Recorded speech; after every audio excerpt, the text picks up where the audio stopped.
बारिश बरसी ना श्रीलंकन बल्लेबाज चले। इस बार पाकिस्तानियों की दुआएं भी रंग ना ला सकी। न्यूजीलैंड तकरीबन श्रीलंका को हराकर पाकिस्तान की सेमीफाइनल में पहुंचने के इम्कानात को सिफर कर चुका है। ग्रीन शर्ट्स अब इंग्लैंड के खिलाफ अपना मैच जीते या हारे, वर्ल्ड कप में उसका सफर आज हकीकी मानों में खत्म हो चुका। सवालात बहुत सारे हैं। सवाल यह कि पाकिस्तान एक क्रिकेट का मैदान ही था जहां कामयाबी हासिल करके आवाम को कुछ पल की खुशियां फराहम कर सकता था, लेकिन इस बड़े टूर्नामेंट में टीम पाकिस्तान आवाम को कोई खुशी देने में नाकाम क्यों रही। और हकीकी तौर पर पाकिस्तान का सफर इस वर्ल्ड कप में उसी दिन तो खत्म हो गया था जिस दिन वो मुसलसल अपना चौथा मैच हार गया था, जिसके बाद मामला अगर मगर और दुआओं पर आ गया था। कौम ने इसमें भी टीम का साथ दिया, कभी अफगानिस्तान की हार तो कभी इंडिया की जीत की दुआ की, लेकिन किस्मत में भी कब तक जो है वो साथ देती है। और इस वर्ल्ड कप में हमारी इबरतनाक शिकस्त की बहुत सी वजूहात हैं। टीम की नाकिस कारकर्दगी अपनी जगह पर है, इंजरीज अपनी जगह पर हैं, मायूसी अपनी जगह, लेकिन इस हार में सबसे बड़ा किरदार मैनेजमेंट की जानिब से अदा किया गया। इस इवेंट से पहले ही पीसीबी बतौर इदारा सियासी वफादारियों का मरकज़ बना रहा। पसंद नापसंद की बुनियाद पर तैनातियाँ हुई। टीम को सपोर्ट करने की बजाय तनकीद का निशाना बनाने एक बहुत बड़ी वजह थी। हमारी मैनेजमेंट की कोताहियों का अंदाज़ा इस अमर से भी लगाया जा सकता है कि दौरान वर्ल्ड कप ही चीफ सेलेक्टर और खिलाड़ियों पर माली मफादात का इल्ज़ाम लगाया गया। कॉन्फ्लिक्ट ऑफ इंटरेस्ट का मामला सर उठाया। मैचेस हारने पर टीम के एहतसाब का नारा बुलंद किया गया। और तो और अपने आप को सच्चा साबित करने की तगोदा में खिलाड़ियों की प्राइवेट चैट तक टीवी स्क्रीन की जीनत बनाई गई। इन सब का नतीजा ये निकला कि इस अहम इवेंट के दौरान ही टीम के चीफ सेलेक्टर ने इस्तीफा दे दिया, जो अब गुज़श्ता शब मंजूर भी कर लिया गया, क्योंकि कल शाम ही चीफ सेलेक्टर ने एक निजी टीवी से गुफ्तगू करते हुए chairman management committee Zaka Ashraf और क्रिकेट बोर्ड दोनों पर संगीन आयद किए हैं। इस इंटरव्यू का नशर होना था कि मैनेजमेंट पीसीबी ने इंज़मामुल हक का इस्तीफ़ा मंजूर करने में ज़रा देर नहीं की। तस्दीक हुई कि इंज़मामुल हक का इस्तीफ़ा मंजूर कर लिया गया और उसकी बड़ी वजह उनके वो स्टेटमेंट्स हैं जो उन्होंने टीवी पर आके दिए हैं। यानी बुनियादी तौर पे वो इस्तीफ़ा which was hanging in the air, finally वो अप्रूव हो गया और इंज़मामुल हक को भी फारिग कर दिया गया है। इंक्वायरी कमेटी ज़ाहिर प्रॉप तो करेगी, उसमें से क्या निकलता है ये भी वक्त बताएगा। लेकिन अब पाकिस्तान क्रिकेट टीम का सफ़र वर्ल्ड कप में इख्तिताम पजीर हो गया है। गो कि उन्होंने भी इंग्लैंड से अपना आखिरी मैच खेलना है, लेकिन इंग्लैंड से ये मैच जिसके बारे में कहा जा रहा था कि 131 रन के मार्जिन से जीतना या 28 ओवर्स के अंदर चेस करते हुए इस मैच को मुकम्मल करना बहुत ज़रूरी है। अब वो अगर मगर की सिचुएशन भी न्यूजीलैंड के आज की इस फतह के बाद तकरीबन ख़त्म हो गई है। इस पर बात करेंगे। इस वक्त साबिक टेस्ट क्रिकेटर मायनाज फास्ट बॉलर अब्दुल रऊफ साहब ने भी ज्वाइन किया है। अस्सलाम वालेकुम अब्दुल रऊफ साहब, बहुत बहुत शुक्रिया आपके वक्त के लिए।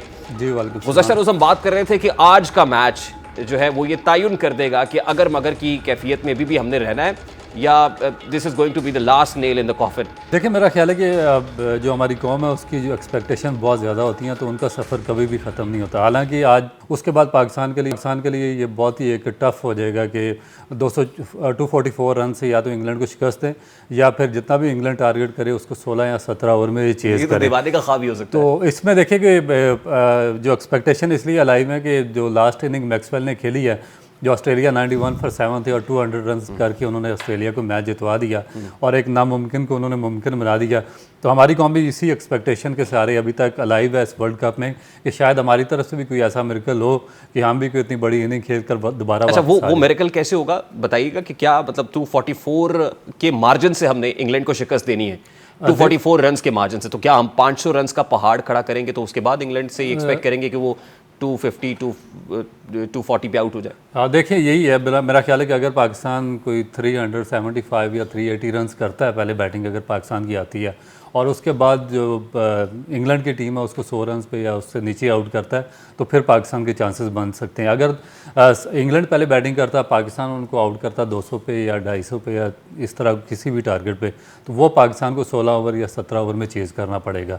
तो ये एक मेरा ख्याल है कि सर्कमस्टांसेस है जो इस वक्त पाकिस्तान की कौम को अलाइव रखे हुए हैं और अभी तक पाकिस्तान की कौम ने होप नहीं छोड़ी। आप नहीं चाहते कि हम लोग अगर मगर की कैफियत से निकलें? नहीं, मैं नहीं चाहता, क्योंकि आप कल ये कह रहे थे कि आज ये पता चल जाएगा कि हमने अगर मगर में रहना है या इससे आउट हो जाना है। मगर देखें कि क्रिकेट है इसलिए अगर मगर भी चलता रहता है और क्रिकेट जब तक चलती रहेगी अगर मगर का खेल चलता रहेगा, क्योंकि इसमें बाज़ दफ़ा ऐसी चीज़ें हो जाती हैं जो ऑलमोस्ट इम्पॉसिबल होती हैं और वो पॉसिबल हो जाती हैं। तो इसलिए आप कुछ नहीं कह सकते किस टीम का कौन सा बैड डे। बाज़ टीम 27-30 रन पे भी आउट हो चुकी हैं वर्ल्ड कप में। यानी ये पॉसिबिलिटी हो सकती है कि इंग्लैंड के साथ हम टॉस जीत के इंग्लैंड को दावत दें कि आए बैटिंग करें और इंग्लैंड को हम 150 पे आउट कर दें और 16 ओवर्स के अंदर हम 150 रन 16 ओवर में चेज़ कर दें, तो फिर मेरा ख्याल है कि पाकिस्तान के पास एक पॉसिबिलिटी आ सकती है दोबारा। नीदरलैंड और इंग्लैंड का मैच तो आपने देखा होगा।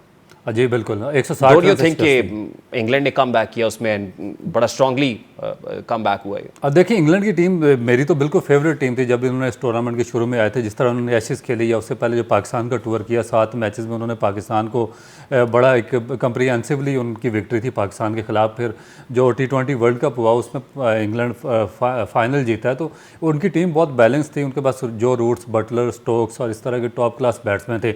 मगर जिस तरीके से उनका कोलैप्स हुआ इस वर्ल्ड कप में उसके बाद बिल्कुल वो नीचे चले गए और बॉटम पे आ गया। मगर लास्ट जो कल उन्होंने मैच खेला नीदरलैंड के उसमें उन्होंने दोबारा कम बैक किया, बड़ा स्ट्रांगली किया। और जो उनके मेजर ऑलराउंडर है बेन स्टोक्स उन्होंने सेंचुरी की, वॉक्स ने किया, फिर मिलान ने स्कोर किया। तो उसके बाद मेरा ख्याल है कि दोबारा उन्होंने कुछ हद तक फॉर्म वापस की और पाकिस्तान के लिए बड़ा मुश्किल होगा मैच जीतना, बल्कि इंग्लैंड के साथ मैच ही पाकिस्तान का बहुत मुश्किल हो सकता है, बहुत मुश्किल हो सकता है। और इंग्लैंड के लिए तो ऑब्वियसली इसलिए भी जीतना जरूरी है कि जैसे हम कल बात कर रहे थे कि चैंपियंस ट्रॉफी में उन्होंने चैंपियन ट्रॉफी में रहने के लिए अगर पहली 8 पोजीशन में आता तो फिर चैंपियन ट्रॉफी के लिए क्वालिफाई करेंगे। तो इंग्लैंड इस वक्त नंबर 7 पोजीशन पे है, तो उस पर रिटेन रहने के लिए उनको पाकिस्तान को शिकस्त देना बहुत जरूरी है, हराना पड़ेगा। बिल्कुल। और जो फॉर्म आपने अगेंस्ट नीदरलैंड देखी है इंग्लैंड की, डू यू थिंक कि हम उनको 150 स्कोर पे आउट कर सकते हैं इन केस कि इंग्लैंड पहले बारी लेता है? देखिए मेरा ख्याल है कि अगर रियलिस्टिकली देखा जाए तो मेरा ख्याल है कि इतना बहुत मुश्किल है, बल्कि नामुमकिन है। मगर क्रिकेट आपको जैसे नामुमकिनात में इसको मुमकिनात बनाने का खेल है, कुछ भी हो सकता है। बेन और जिस तरह वो खेले हैं आपके मैक्सवेल, उसके बाद तो लगता है कुछ भी हो सकता है। दोनों टांगों पे क्रैम्प पड़े हुए हैं, खड़े होकर हैंड आई कोऑर्डिनेशन के साथ छक्के लगा रहे हैं। लेकिन अब्दुल रऊफ साहब कल तो आपने हमें ये भी कहा था कि 90% प्रेसिपिटेशन के चांसेस हैं, बारिश हो सकती है। देखिए मेरा ख्याल है कि उनका जो महकमा मौसमियात है वो भी काफ़ी हद तक पाकिस्तान से मिलता जुलता है, क्योंकि आज भी अगर आप अल जज़ीरा की या BBC की रिपोर्ट देखें जो ये आया था न्यूजीलैंड श्रीलंका का मैच, तो उसमें प्रेडिक्शन ये थी कि आफ्टरनून 12 बजे के बाद 4:30 बजे तक 99% फोरकास्ट थी इसकी बारिश की और हैवी रेन और थंडर स्टॉर्म। लेकिन अभी तक देखें 4:30 से भी टाइम एक्सेस हो गया, मगर अभी तक कोई बारिश। ये कहा जा सकता है कि कुदरत का निज़ाम भी हमारे साथ नहीं है इस वक्त, जिस तरह की बातें हो रही है, क्योंकि हम बेसिकली हम जो हमारा अनप्रोफेशनलिज्म है और जो इनकम्पिटेंसी या फिर करप्शन का कल्चर है उसको हम अंडर कारपेट डालने की कोशिश करते हैं कुदरत के निज़ाम के थ्रू और मजहबी लिबादा ओढ़ के। तो मेरा ख्याल है कि आज वो थोड़ा सा उल्ट हो गया। गुज़श्ता शाम ही जो खबर आई कि रेजिग्नेशन एक्सेप्ट हो गया है इंजमामुल हक साहब का, हाउ बिग वॉज इट? यानी अभी तक तो हम तनकीद इसलिए रोके हुए थे कि शायद टीम के सेमीफाइनल में पहुंचने के चांसेस हैं। शुड वी स्टार्ट नाउ या पोस्टमार्टम शुरू करना चाहिए? इस पर कमेंट करना चाहेंगे या आप समझते हैं नहीं अभी भी हमें को मार्जिन देना चाहिए कि इंग्लैंड से देखें मैच अगर जीत जाते हैं और क्वालिफाई कर लेते हैं तो उसके बाद फिर लोग कहेंगे ये तनकीद कर रहे थे? देखिए मेरा नहीं ख्याल कि इस तरह के स्टेटमेंट दोनों को देने चाहिए, क्योंकि दोनों रिस्पॉन्सिबल हैं। और इसमें आप ये नहीं कह सकते कि इंजमामुल हक बिल्कुल इनोसेंट है या पाकिस्तान क्रिकेट बोर्ड का chairman Zaka Ashraf completely innocent है। ज़का अशरफ साहब अगर कोई ब्लेम करते हैं या पाकिस्तान क्रिकेट बोर्ड की जानिब से स्टेटमेंट आती है तो आप कैसे वर्ल्ड कप जैसे इंपॉर्टेंट मेगा इवेंट से पहले अपनी सिलेक्शन कमेटी चेंज कर सकते हैं? आपने एकदम उनको चेंज करके लाया। और इंजमामुल हक जो स्टेटमेंट उन्होंने दिया अहमद मीर को कि भाई मेरे पास टाइम नहीं था, मैं तो कुछ दिन पहले वर्ल्ड कप से पहले, एशिया कप से पहले मुझे इन्होंने टीम दी है। भाई अगर आप प्रोफेशनल है तो आपने किस लिए टीम दी? आपको पता नहीं है? आपको 40 साल हो गया क्रिकेट खेलते हुए। प्रोफेशनलिज्म तो ये है कि आप पहले आते और सारा जो इंफ्रास्ट्रक्चर है या सारा जो डेवलपमेंट है उसका काम करते, उसके बाद टीम अनाउंस करते। आपने फिर किस लिए रिस्पॉन्सिबिलिटी ली? इसका मतलब है कि जो आपका बेसिक मोटिव कुछ और था। फिर इसका मतलब है कि लोग जो आप पे तनकीद कर रहे हैं, जो चीज़ें सामने आ रही हैं, बिल्कुल ठीक है, आपने उस काम के लिए रिस्पॉन्सिबिलिटी लिया। और उसमें जो पाकिस्तान क्रिकेट बोर्ड है उसका चेयरमैन है वो भी इक्वली रिस्पॉन्सिबल है। इनका मिली भगत से यह दोनों काम हुआ है। जो सिलेक्शन कमेटी चेंज हुई है, नई अनाउंस हुई है वर्ल्ड कप से पहले, जो कुछ भी हुआ मेरा ख्याल है कि उसमें यह दोनों पार्टनर हैं और ये दोनों ने मिली भगत से काम किया हुआ है। अच्छा, this is even more severe और बिल्कुल ऐसा लगा। कैसे हो सकता है? आप देखेंगे पूरी दुनिया में क्रिकेट की 8, 9, 10 कंट्रीज़ हैं, किसी की सिलेक्शन कमेटी इस तरह वर्ल्ड कप से पहले डिसॉल्व होकर नई सिलेक्शन कमेटी आ सकती है। फिर चीफ सेलेक्टर का क्या काम है कि वो कैप्टन को चेयरमैन के घर लेकर जाए और सेंट्रल कॉन्ट्रैक्ट पे साइन करवाए। और फिर देखें कि जो चीफ सेलेक्टर है उनका कॉन्फ्लिक्ट ऑफ इंटरेस्ट है, ये पाकिस्तान क्रिकेट बोर्ड के चेयरमैन को पता नहीं था। क्योंकि जब आप किसी को बड़ी रिस्पॉन्सिबिलिटी देते हैं पाकिस्तान क्रिकेट बोर्ड में तो आपको ये सारी चीज़ें पता होनी चाहिए। आपके जो आपका रिकॉर्ड है, सारा सिस्टम उसके सामने होना चाहिए।